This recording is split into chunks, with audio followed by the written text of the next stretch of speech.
हिंदी उपन्यास। नेक्स्ट उपन्यास है राग दरबारी। ये लिखा है श्रीलाल शुक्ल ने। इसका प्रकाशन राग दरबारी का प्रकाशन वर्ष 1968 है। अब श्रीलाल शुक्ल के बारे में पढ़ेंगे। लेखक का परिचय।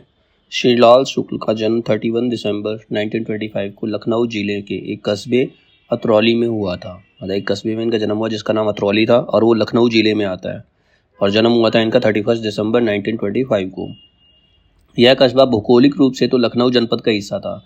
अगर ज्योग्राफिकली देखें तो ये लखनऊ का हिस्सा है, लेकिन वास्तव में जनपद सीतापुर और हरदोई के झांसी संस्कृति के कस्बे के रूप में ये जाना जाता था। मतलब यहाँ की संस्कृति जो थी वो हरदोई और सीतापुर की साझी संस्कृति थी। मतलब दोनों में मिली जुली संस्कृति इसकी थी।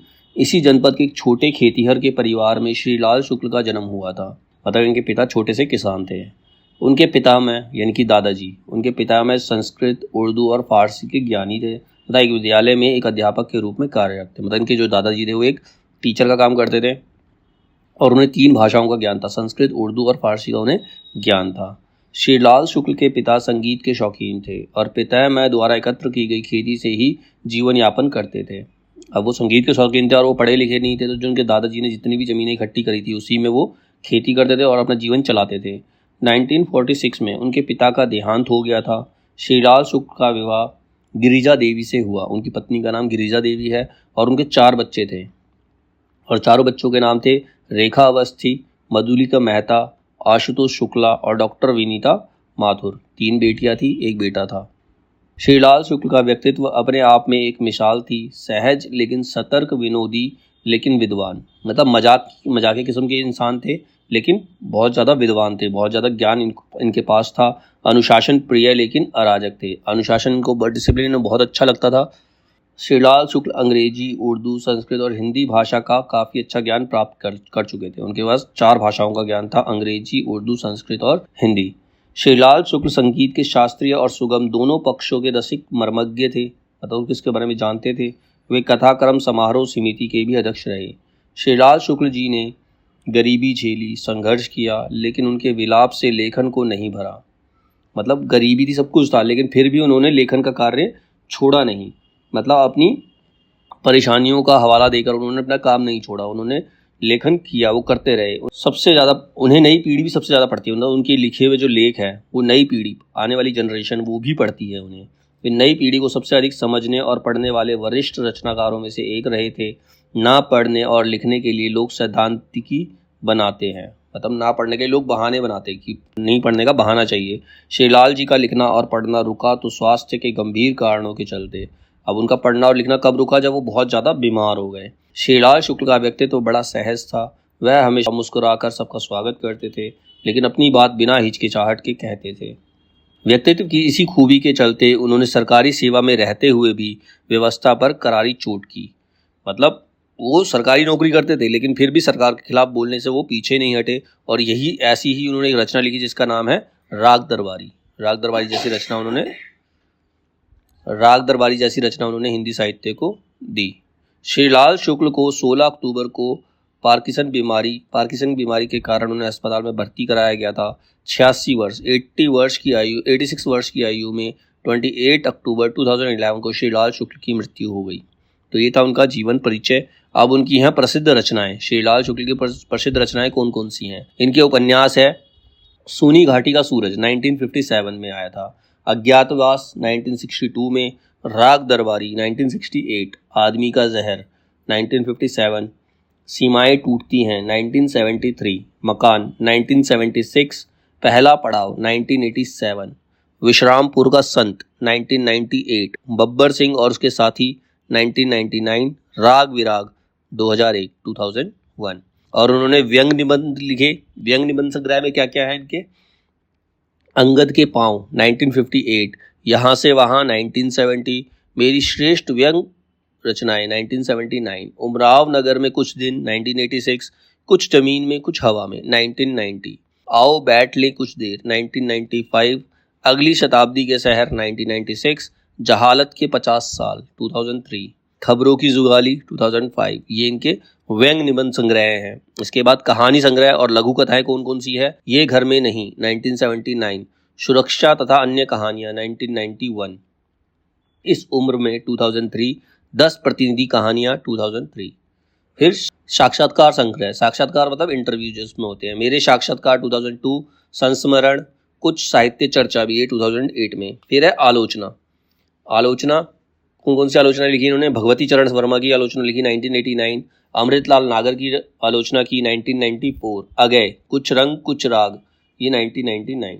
अब इन्हें कौन कौन से पुरस्कार मिले? इन्हें कुछ पुरस्कार मिले थे। 1970 में राग दरबारी के लिए साहित्य अकादमी पुरस्कार से सम्मानित किया गया था। सबसे इंपॉर्टेंट यही है कि राग दरबारी के लिए उन्हें कौन सा पुरस्कार मिला था? साहित्य अकादमी पुरस्कार से उन्हें सम्मानित किया गया था। कब? 1970 में। 1978 में मध्य प्रदेश हिंदी साहित्य परिषद द्वारा इन्हें पुरस्कृत किया गया था। 1988 में हिंदी संस्थान का साहित्य भूषण पुरस्कार से इन्हें नवाजा गया। 1991 में कुरुक्षेत्र विश्वविद्यालय का गोयल साहित्यिक पुरस्कार से इन्हें सम्मानित किया गया। 1994 में हिंदी संस्थान का लोहिया सम्मान से इन्हें सम्मानित किया गया। 1996 में मध्य प्रदेश सरकार का शरद जोशी सम्मान इन्हें दिया गया। 1997 में मध्य प्रदेश सरकार का मैथिली शरण गुप्त सम्मान से इन्हें नवाजा गया। 1999 में बिरला फाउंडेशन का व्यास सम्मान इन्हें दिया गया। 2005 में उत्तर प्रदेश सरकार का यश भारती सम्मान मिला। 2008 में भारत के राष्ट्रपति द्वारा पद्म भूषण से इन्हें सम्मानित किया गया। फिर श्रीलाल शुक्ल के जीवन में 80 वर्ष पूरे होने पर, जब उनके जीवन के 80 वर्ष पूरे हुए, 80 वर्ष पूरे हुए, तो दिसंबर 2008 में नई दिल्ली में एक सम्मान समारोह का आयोजन किया गया जिसमें श्रीलाल शुक्ल जीवन ही जीवन का विमोचन किया गया, बताया गया। अब मुख्य तथ्य क्या है इसके राग दरबारी के बारे में? 1970 में राग दरबारी पर श्रीलाल शुक्ल जी को साहित्य अकादमी पुरस्कार प्राप्त हुआ था। सबसे इंपॉर्टेंट चीज है। इस उपन्यास पर दूरदर्शन धारावाहिक का भी प्रचारण हुआ। राग दरबारी सीरियल भी आया था दूरदर्शन के ऊपर। 1947 के बाद उत्तर भारत के गांव में फैली विसंगतियों का बखान इसमें मिलता है। 1947 के बाद उत्तर भारत के गांव में फैली विसंगतियां, उत्तर भारत में जो भी समाज के अंदर बुरी चीजें थी उसके बारे में इसमें बताया गया है। यह उपन्यास 35 परिच्छेद में, 35 परिच्छेद में विभाजित है, जिसमें ग्राम्य जीवन की समीक्षा है, गांव के जीवन के बारे में बताया गया है। आंचलिक संदर्भ में व्यंग प्रतीकात्मक भाषा की तीव्रता इस उपन्यास में प्राप्त होती है। लखनऊ नगर के ग्रामीण अंचल में शिवपालगंज की बोलचाल की भाषा इसमें परिलक्षित होती है। सामान्य सरल हिंदी होते हुए भी भाषा में स्थानीय शब्दों की प्रचुरता दिखाई देती है। मतलब स्थानीय मतलब हिंदी में लिखा गया है, सामान्य हिंदी में लिखा गया, लेकिन वहाँ की जो बोलचाल की भाषा है उसके भी शब्द इसके अंदर दिखाई पड़ते हैं। राग दरबारी उत्तर प्रदेश के पूर्वांचल के एक कस्बा नुमा गाँव शिवपालगंज की कहानी है। इसके अंदर एक गांव की कहानी जिसका नाम शिवपालगंज है, वो एक कस्बे की तरह है। वो गांव मतलब पूरा गांव नहीं है, छोटा सा शहर की तरह है वो। उस गांव की जिंदगी का दस्तावेज जो स्वतंत्रता प्राप्ति के बाद ग्राम विकास और गरीबी हटाओ के आकर्षक नारों के बावजूद घिसट रही है। गोपाल राय की जो बात है उसमें लिखा है इसने। यह ऐसा उपन्यास है जो गांव की कथा के माध्यम से आधुनिक भारतीय जीवन की मूल्यहीनता को सहजता और निर्ममता से अनावृत करता है। मतलब जो इस कथा के माध्यम से क्या है, एक गांव की कथा है जिसके अंदर आधुनिक भारतीय जीवन के बारे में बताया कि उसमें मूल्य, किसी के पास किसी का करैक्टर ठीक नहीं है, सबके करैक्टर बिगड़े हुए हैं और उसका इन्होंने पूरी तरह से मूल्यांकन किया है। शुरू से अंत तक इतने निस्संग और स्वदेशी व्यंग के साथ लिखा गया हिंदी का शायद ये पहला वृहत उपन्यास है। वृहत मतलब बहुत बड़ा उपन्यास है ये। अब इसमें मुख्य पात्र कौन कौन है? सबसे पहले पात्र हैं वैद्य जी। राग दरबारी उपन्यास के प्रमुख पात्र वैद्य जी हैं। वे धुरी हैं, मतलब वो सेंटर पॉइंट है इसका, उसी के चारों तरफ ये कथा चलती है। उनकी इच्छा से अन्य पात्रों के क्रियाकलाप नियंत्रित होते हैं, मतलब वो बाकी पात्रों को बताते करना क्या और सारी घटनाएं घटती रहती हैं। जो उनके दायरे के बाहर झांकते हैं उन पर वैद्य जी की रोष दृष्टि पड़ती है, मतलब उससे गुस्सा हो जाते हैं और तब वे तबाह हो जाते हैं। फिर है रंगनाथ। रंगनाथ कौन है? रंगनाथ इतिहास में एमए पास नवयुवक है, मतलब एक यूथ का लड़का है जिसने इतिहास हिस्ट्री में एमए किया हुआ है, जो शोध कार्य में लगा हुआ है, मतलब कुछ खोज कर रहा है। वह वैद्य जी का भांजा है, मतलब उनकी बहन का बेटा है। स्वास्थ्य सुधारने और शोध कार्य के लिए सोचने के लिए गांव के प्राकृतिक वातावरण में रहना ठीक रहेगा या नहीं, यही समझकर वे मामा के घर शिवपालगंज आ जाता। मतलब शिवपालगंज क्यों आता है? वो गांव के वातावरण को देखना चाहता है, उसे महसूस करना चाहता है, वहीं रहकर वो शोध कार्य करना चाहता है। फिर है रुप्पन बाबू। रुप्पन 18 वर्षीय युवक है। वे वैद्य जी के छोटे बेटे हैं। वे 10वीं कक्षा में 3 साल से पढ़ाई कर रहे हैं। वे आवारा अनुशासनहीन विद्यार्थी वर्ग के प्रतिनिधि नेता है, मतलब जितने भी आवारा और अनडिसिप्लिन्ड बच्चे हैं उनका वो नेता है। ये पढ़ाई को छोड़कर नेतागिरी और गुंडागर्दी में अधिक रुचि रखते हैं। नेता बनने के लिए प्रिंसिपल को अपना अधीनस्थ कर्मचारी समझते हैं, मतलब वो नेता बनना चाहता है और चाहता है कि प्रिंसिपल भी उसके अंडर काम करे। ये कॉलेज के अध्यापकों के आचरण से असंतुष्ट थे, मतलब कॉलेज के अध्यापकों का आचरण इन्हें अच्छा नहीं लगता था, बिहेवियर अच्छा नहीं लगता था। कॉलेज के मास्टर उनसे डरते थे और देखते ही नमस्ते कहते थे। वे कॉलेज प्रिंसिपल को धमका सकते हैं, आदेश भी दे सकते हैं, मतलब एक उसका जो लड़का है 18 साल का। फिर है बद्री पहलवान। बद्री पहलवान वैद्य जी के ज्येष्ठ पुत्र, मतलब बड़े बेटे हैं। वे पिताजी के सलाहकार और आदेशों के पालन करता है, उनके आदेशों का पालन करते हैं, उनको सलाह देते हैं। बद्री पहलवान का अखाड़ा है जहाँ वह गुंडों बदमाशों का गिरोह तैयार करते हैं। वे इन शिष्यों के गुरु कहलाते हैं। छोटे पहलवान इनके अखाड़े से प्रशिक्षित होकर जहाँ हैं उनके शिष्य समाज में आतंक फैलाए निरंकुश घूमते, मतलब जो उसके बड़ा बेटा है, उसके जितने भी शिष्य हैं, जितने भी चेले हैं, वो पूरे समाज के अंदर आतंक फैलाए हुए हैं। वे चोरी, मारपीट, डकैती, व्यभिचार, मतलब लड़की से छेड़छाड़ करना आदि गैर कानूनी हथियार रखने आदि में लिप्त रहते हैं। गुरु बद्री पहलवान को इन शिष्यों को सुरक्षा और संरक्षण देने और जमानत में लाने के लिए काफ़ी प्रयत्न करना पड़ता है। अब ये बुरे काम करते तो पकड़े भी जाते हैं, फिर इनकी जमानत देनी पड़ती है गुरु जी को, जो कि बद्री पहलवान है। इसीलिए उन्हें गांव के बाहर किसी गांव में या अदालत के सिलसिले में शहर जाना पड़ता है। ऐसे शिष्यों को बद्री पहलवान पालक बालक मानते हैं।